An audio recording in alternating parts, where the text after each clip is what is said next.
Hello મિત્રો, નમસ્કાર, જય Hind, Vande Mataram. Next exam crack ચેનલમાં આપ તમામ વિદ્યાર્થી મિત્રોનું સ્વાગત છે.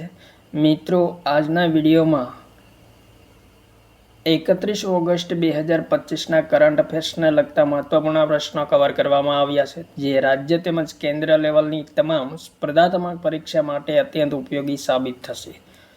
તો જોઈએ મિત્રો આજના વિડીયોમાં 31 ઓગસ્ટ 2025ના કરંટ અફેર્સને લગતા તમામ મહત્વપૂર્ણ પ્રશ્નો.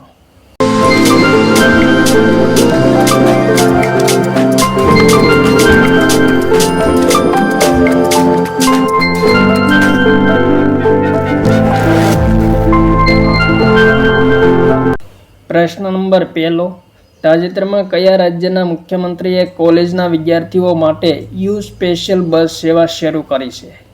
ગુજરાત, ઉત્તરાખંડ, દિલ્હી, પંજાબ. ઇમ્પોર્ટન્ટ પ્રશ્ન મિત્રો, જવાબ થશે ઓપ્શન નંબર સી. દિલ્હીના મુખ્યમંત્રીએ કોલેજના વિદ્યાર્થીઓ માટે તાજેતરમાં યુ સ્પેશિયલ બસ સેવાની શરૂઆત કરી છે. ત્યારબાદ આગળનો પ્રશ્ન, ભારતીય રિઝર્વ બેંકના પૂર્વ ગવર્નર ઉર્જિત પટેલને કઈ સંસ્થાના કાર્યકારી નિદેશક તરીકે નિયુક્ત કરવામાં આવ્યા છે? સ્વિસ બેંક, વર્લ્ડ બેંક, આંતરરાષ્ટ્રીય નાણાં ભંડોળ, ભારતીય રિઝર્વ બેંક. ઇમ્પોર્ટન્ટ પ્રશ્ન મિત્રો, ઉર્જિત પટેલ ભારતીય રિઝર્વ બેંકના ગવર્નર હતા. કયા સમયગાળા દરમિયાન? 2016 થી 2018 દરમિયાન. તાજેતરમાં તેમને કઈ સંસ્થાના કાર્યકારી નિદેશક તરીકે નિયુક્ત કરવામાં આવ્યા છે? તો જવાબ થશે મિત્રો ઓપ્શન નંબર સી. આંતરરાષ્ટ્રીય નાણાં ભંડોળના કાર્યકારી નિદેશક તરીકે ઉર્જિત પટેલને નિયુક્ત કરવામાં આવ્યા છે. ઇન્ટરનેશનલ મોનિટરી ફંડ IMF સંબંધી ઇમ્પોર્ટન્ટ પોઈન્ટ જોઈએ મિત્રો. રચના ક્યારે થઈ હતી? 22 જુલાઈ 1944માં થઈ હતી. મુખ્યાલય વોશિંગ્ટન DC ખાતે આવેલું છે, અમેરિકામાં. પ્રબંધ નિદેશક કોણ છે? તો ક્રિસ્ટાલિના જોર્જીવા છે. અને સભ્ય દેશો 191 છે.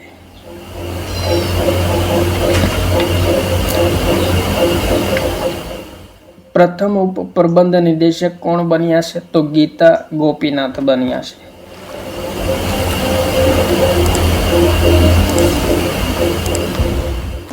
ત્યારબાદ આગળનો પ્રશ્ન, તાજેતરમાં ભારતે કયા દેશ સાથે કૃષિ અને પશુપાલન વિકાસ સહયોગ સંબંધી સમજૂતી પર હસ્તાક્ષર કર્યા છે? Myanmar, Bhutan, Indonesia, Sri Lanka.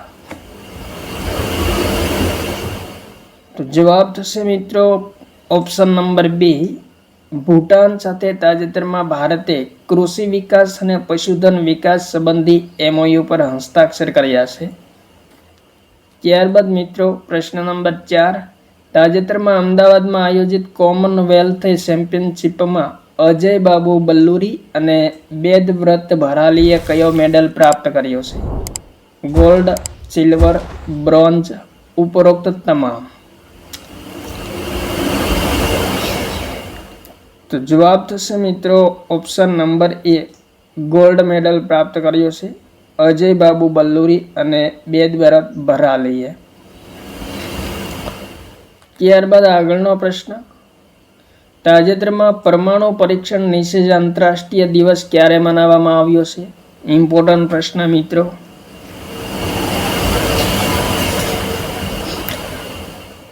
તો જવાબ થશે ઓપ્શન નંબર B. 29 ઓગસ્ટના રોજ પરમાણુ પરીક્ષણ નિષેધ આંતરરાષ્ટ્રીય દિવસ મનાવવામાં આવે છે. ત્યારબાદ મિત્રો ઓગસ્ટ મહિનાના મહત્વપૂર્ણ દિવસો જોઈએ તો 1 ઓગસ્ટ રાષ્ટ્રીય પર્વતારોહણ દિવસ અને વર્લ્ડ વાઇડ વેબ દિવસ મનાવવામાં આવે છે. 4 ઓગસ્ટ અમેરિકી તટરક્ષક દિવસ, 6 ઓગસ્ટ હિરોશિમા દિવસ, 7 ઓગસ્ટ રાષ્ટ્રીય હથકરઘા દિવસ, 8 ઓગસ્ટ ભારત છોડો આંદોલન દિવસ, 9 ઓગસ્ટ વિશ્વ આદિવાસી દિવસ નાગાસાકી દિવસ મનાવવામાં આવે છે, 10 ઓગસ્ટ વિશ્વ જૈવ ઇંધણ દિવસ, વિશ્વ સિંહ દિવસ. ત્યારબાદ 12 ઓગસ્ટ આંતરરાષ્ટ્રીય આદિવાસી દિવસ અને વિશ્વ હાથી દિવસ મનાવવામાં આવે છે. 13 ઓગસ્ટ વિશ્વ અંગદાન દિવસ, 14 ઓગસ્ટ વિભાજન વિભીષિકા દિવસ. ત્યારબાદ 19 ઓગસ્ટ વિશ્વ ફોટોગ્રાફી દિવસ અને વિશ્વ માનવતાવાદી દિવસ મનાવવામાં આવે છે. 20 ઓગસ્ટ અક્ષય ઉર્જા દિવસ, વિશ્વ મચ્છર દિવસ અને રાષ્ટ્રીય સદભાવના દિવસ મનાવવામાં આવે છે. 21 ઓગસ્ટ વિશ્વ ઉદ્યમી દિવસ અને આંતરરાષ્ટ્રીય આતંકવાદ પીડિત દિવસ મનાવવામાં આવે છે. 22 ઓગસ્ટ ધાર્મિક હિંસા પીડિત આંતરરાષ્ટ્રીય દિવસ મનાવવામાં આવે છે. 23 ઓગસ્ટ રાષ્ટ્રીય અંતરિક્ષ દિવસ અને 24 ઓગસ્ટ યુએસ મહિલા સમાનતા દિવસ. 27 ઓગસ્ટ વિશ્વ સરોવર દિવસ. 29 ઓગસ્ટ રાષ્ટ્રીય ખેલ દિવસ ભારતમાં અને 30 ઓગસ્ટ રાષ્ટ્રીય લઘુ ઉદ્યોગ દિવસ. ત્યારબાદ 31 ઓગસ્ટ વિશ્વ દૂરવર્તી શિક્ષા દિવસ તરીકે મનાવવામાં આવે છે. તો મિત્રો ઓગસ્ટ મહિનાના તમામ મહત્વપૂર્ણ દિવસોને આવરી લેવામાં આવ્યા છે. ત્યારબાદ આગળનો પ્રશ્ન, તાજેતરમાં કયા રાજ્યની વિધાનસભાએ ભિક્ષાવૃત્તિ પર પ્રતિબંધ લગાવવાનો ખરડો પસાર કર્યો છે? ગુજરાત, ઉત્તરાખંડ, મિઝોરમ, નાગાલેન્ડ. ઇમ્પોર્ટન્ટ પ્રશ્ન મિત્રો.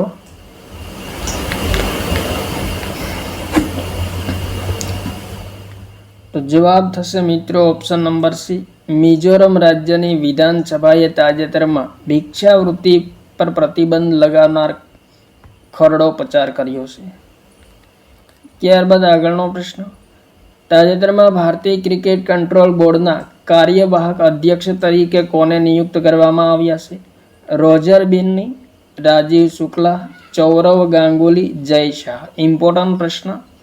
ભારતીય ક્રિકેટ કંટ્રોલ બોર્ડના BCCIના કાર્યવાહક અધ્યક્ષ તરીકે કોને નિયુક્ત કરવામાં આવ્યા છે? તો જવાબ થશે મિત્રો ઓપ્શન નંબર બી, રાજીવ શુક્લાને નિયુક્ત કરવામાં આવ્યા છે. ત્યારબાદ મિત્રો ભારતીય ક્રિકેટ કંટ્રોલ બોર્ડ BCCI સંબંધી ઇમ્પોર્ટન્ટ પોઈન્ટ જોઈએ. સ્થાપના 1928માં થઈ હતી. મુખ્યાલય મુંબઈ ખાતે આવેલું છે, મહારાષ્ટ્રમાં. અધ્યક્ષ રોજર બિન્ની છે, ઉપાધ્યક્ષ રાજીવ શુક્લા અને CEO હેમાંગ અમીન છે, સચિવ દેવજીત શેકિયા છે. અને મિત્રો તાજેતરમાં કાર્યવાહક અધ્યક્ષ તરીકે રાજીવ શુક્લાને નિયુક્ત કરવામાં આવ્યા છે, જે પૂર્વે ભારતીય ક્રિકેટ કંટ્રોલ બોર્ડના ઉપાધ્યક્ષ હતા. તાજેતરમાં તેમને કાર્યવાહક અધ્યક્ષ તરીકેનો હવાલો સોંપવામાં આવ્યો છે. ત્યારબાદ આગળનો પ્રશ્ન, તાજેતરમાં નવી દિલ્હીના માણેકશો સેન્ટરમાં મિલ મેડિકોન 2025નું ઉદ્ઘાટન કોણે કર્યું છે? ઇમ્પોર્ટન્ટ પ્રશ્ન મિત્રો. નવી દિલ્હીના માણેકશો સેન્ટરમાં મિલ મેડિકોન 2025નું ઉદ્ઘાટન કરવામાં આવ્યું છે. તાજેતરમાં કોના દ્વારા ઉદ્ઘાટન કરવામાં આવ્યું છે? તો જવાબ થશે મિત્રો કેન્દ્રીય મંત્રી સંજય શેઠ દ્વારા ઉદ્ઘાટન કરવામાં આવ્યું છે. ત્યારબાદ આગળનો પ્રશ્ન, તાજેતરમાં કેનેડામાં ભારતના ઉચ્ચાયુક્ત તરીકે કોને નિયુક્ત કરવામાં આવ્યા છે? દિનેશ ભાટિયા, દિનેશ કે પટનાયક, ક્રિસ્ટોફર કુટર, સંતોષ ઝા. ઇમ્પોર્ટન્ટ પ્રશ્ન મિત્રો. કેનેડામાં ભારતના ઉચ્ચાયુક્ત તરીકે કોને નિયુક્ત કરવામાં આવ્યા છે? તો જવાબ થશે મિત્રો ઓપ્શન નંબર બી, દિનેશ કે પટનાયકને કેનેડામાં ભારતના રાજદૂત તરીકે નિયુક્ત કરવામાં આવ્યા છે, ઉચ્ચાયુક્ત તરીકે. કેનેડાની રાજધાની ઓટાવા છે. પ્રધાનમંત્રી માર્ક કાર્ની છે અને ચલણ કેનેડિયન ડોલર છે. ત્યારબાદ આગળનો પ્રશ્ન નંબર 10, તાજેતરમાં ભારતનું પ્રથમ રાષ્ટ્રીય બાયો ફાઉન્ડ્રી નેટવર્ક કોણે લોન્ચ કર્યું છે? ઇમ્પોર્ટન્ટ પ્રશ્ન મિત્રો. ભારતનું પ્રથમ રાષ્ટ્રીય બાયો ફાઉન્ડ્રી નેટવર્ક લોન્ચ કરવામાં આવ્યું છે કોના દ્વારા? અમિત શાહ, જીતેન્દ્ર સિંહ, નરેન્દ્ર મોદી, ગજેન્દ્રસિંહ શેખાવત. ઇમ્પોર્ટન્ટ પ્રશ્ન મિત્રો. તો જવાબ થશે મિત્રો ઓપ્શન નંબર બી, જીતેન્દ્ર સિંહ દ્વારા રાષ્ટ્રીય બાયો ફાઉન્ડ્રી નેટવર્ક લોન્ચ કરવામાં આવ્યું છે, કેન્દ્રીય મંત્રી જીતેન્દ્ર સિંહ દ્વારા.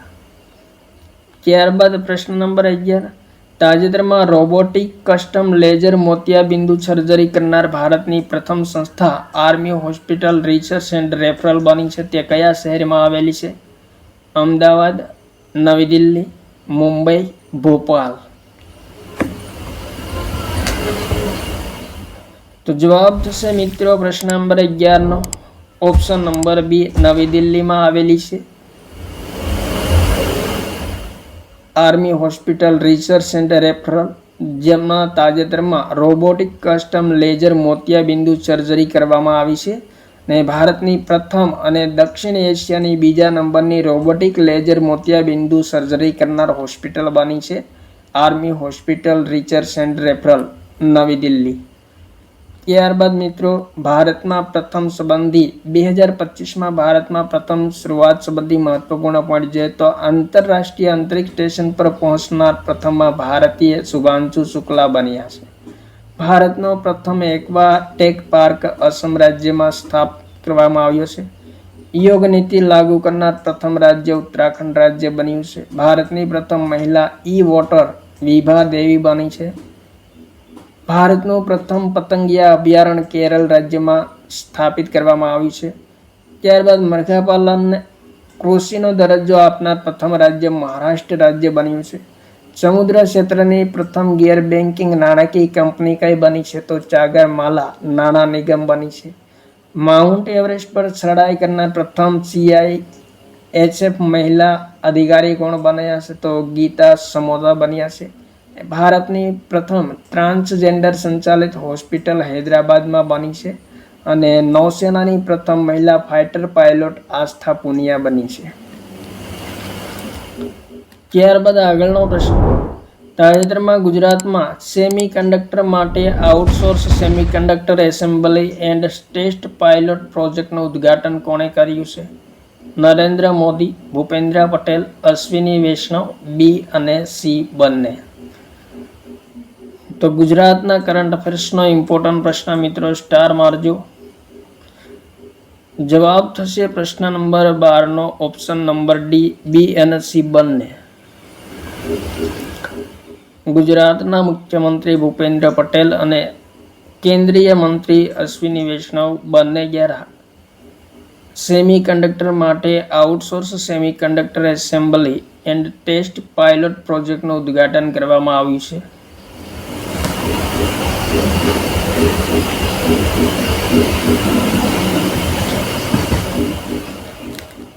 ત્યારબાદ આગળનો પ્રશ્ન, તાજેતરમાં ઓપન એઆઈએ ભારત અને એશિયા પ્રશાંત ક્ષેત્રના શિક્ષા પ્રમુખ તરીકે કોને નિયુક્ત કર્યા છે?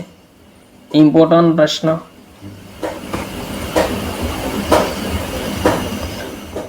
તો જવાબ થશે પ્રશ્ન number 13 option number B, Raghav ગુપ્તાને ઓપન એઆઈએ ભારત એશિયા પ્રશાંત ક્ષેત્રના શિક્ષા પ્રમુખ તરીકે નિયુક્ત કર્યા છે. ત્યારબાદ આગળનો પ્રશ્ન, પ્રશ્ન નંબર 14, તાજેતરમાં પ્રધાનમંત્રી નરેન્દ્ર મોદીએ કયા દેશની યાત્રા કરી છે? Ukraine, Canada, Japan, Germany. તો જવાબ થશે મિત્રો ઓપ્શન નંબર સી, પ્રધાનમંત્રી નરેન્દ્ર મોદીએ જાપાનની યાત્રા પર છે. તાજેતરમાં પ્રધાનમંત્રી શિંગેરુ ઇશિબાના નિમંત્રણ પર 15મા વાર્ષિક શિખર સંમેલનમાં ભારત જાપાન વાર્ષિક શિખર સંમેલનમાં ભાગ લેવા માટે જાપાનની યાત્રા પર છે પ્રધાનમંત્રી નરેન્દ્ર મોદી. ત્યારબાદ આગળનો પ્રશ્ન, તાજેતરમાં ગુજરાત આરોગ્ય અને પરિવાર કલ્યાણ વિભાગ દ્વારા scheme for promoting research in health and medical care project દીઠ કેટલો ગ્રાન્ટ મંજૂર કરવામાં આવી છે?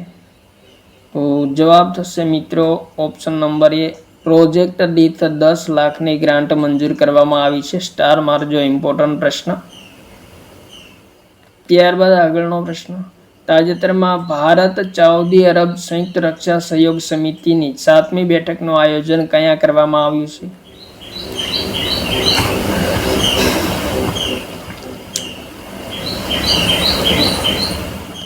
તો જવાબ થશે ઓપ્શન નંબર બી, નવી દિલ્હી ખાતે ભારત સાઉદી અરબ સંયુક્ત રક્ષા સહયોગ સમિતિની 7મી બેઠકનું આયોજન કરવામાં આવ્યું છે. ત્યારબાદ આગળનો પ્રશ્ન, સ્વિટ્ઝરલેન્ડના જ્યુરિકમાં આયોજિત ડાયમંડ લીગ ફાઇનલ 2025માં નીરજ ચોપડાએ કયો મેડલ પ્રાપ્ત કર્યો છે? Gold medal, silver medal, bronze medal, ઉપરોક્ત તમામ. તો પ્રશ્ન નંબર 17નો જવાબ થશે મિત્રો ઓપ્શન બી, જ્યુરિકમાં આયોજિત ડાયમંડ લીગ્સ ફાઇનલ 2025માં નીરજ ચોપડાએ સિલ્વર મેડલ પ્રાપ્ત કર્યો છે? મિત્રો, નીરજ ચોપડાએ 85.1 મીટર ભાલા ફેંકમાં મેડલ પ્રાપ્ત કર્યો છે અને સતત ત્રીજી વખત સિલ્વર મેડલ પ્રાપ્ત કર્યો છે નીરજ ચોપડાએ. ત્યારબાદ આગળનો પ્રશ્ન. તાજેતરમાં 70માં ફિલ્મ ફેર પુરસ્કાર 2025નું આયોજન કયા રાજ્યમાં કરવામાં આવ્યું છે? મધ્યપ્રદેશ, મહારાષ્ટ્ર, ગુજરાત, ઉત્તર પ્રદેશ. તો જવાબ થશે મિત્રો ઓપ્શન નંબર સી, ગુજરાત રાજ્યમાં 70માં ફિલ્મ ફેર પુરસ્કાર 2025નું આયોજન કરવામાં આવ્યું છે. તો આતા મિત્રો 31 ઓગસ્ટ 2025ના કરંટ અફેર્સને લગતા તમામ મહત્વપૂર્ણ પ્રશ્નો જે આગામી સ્પર્ધાત્મક પરીક્ષા માટે અત્યંત ઉપયોગી સાબિત થશે. થેન્ક યુ મિત્રો. જય હિન્દ. વંદે માતરમ.